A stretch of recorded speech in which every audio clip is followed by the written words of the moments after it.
For decades, his words welcomed everyone who tuned in. Hi, hope you're all having a good morning. That booming baritone voice, easily recognizable, uniquely Robert Kekaula. When I go home, I look my 4 kids in the eye. I said, you guys all suck. His voice wasn't the only thing that stood out. When he walked into a room, he made heads turn. People think they're whispering, but they're not. Like, oh, is that Robert Kekaula?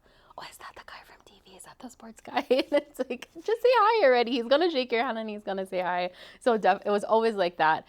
Yes, a TV titan, but at the same time, just a local grown guy.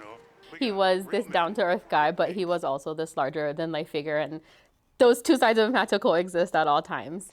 And for Robert, it was important that what you see is what you get. He is no different on air or on stage than he is in his shorts and his slippers at his desk. He is the exact same person 24/7. There is no put on at all whatsoever. And from early on, what you got was all local, all the time. Thankful that the last of my children is finally a senior in high school and he can get out of here.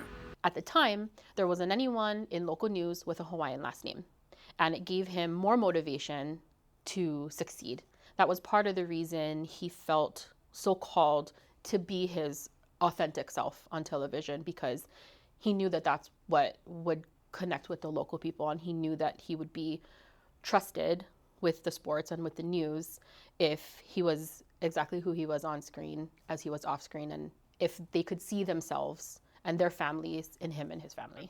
For more than a quarter century, part of his extended family were the guys on the gridiron. It was football season, was his favorite time of year. Christmas couldn't compare, birthdays couldn't compare. Father's Day was probably a close second, but football season was his time. Robert Kekaula, just a broadcaster? Not quite. It just never got going offensively. He was more than just, their announcer. He was at practice almost every day and deeply personally connected with the coaching staff, and probably a little more involved than I think an announcer should probably be. Months after he passed in 2021, Robert was inducted into the University of Hawaii's Circle of Honor. Circle of Honor.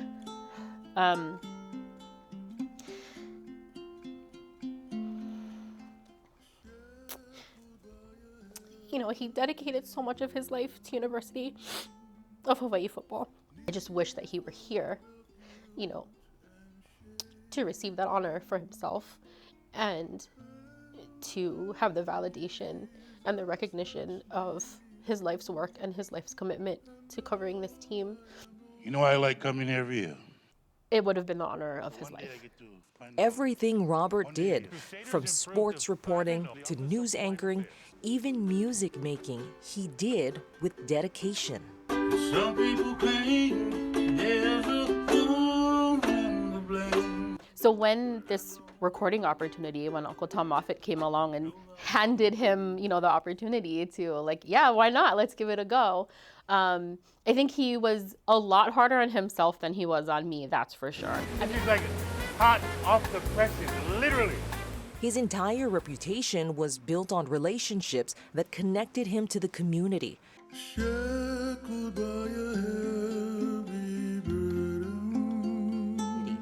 And even though he may be gone physically, that philosophy is breathing new life through KITV's Robert Kekaula Fellowship.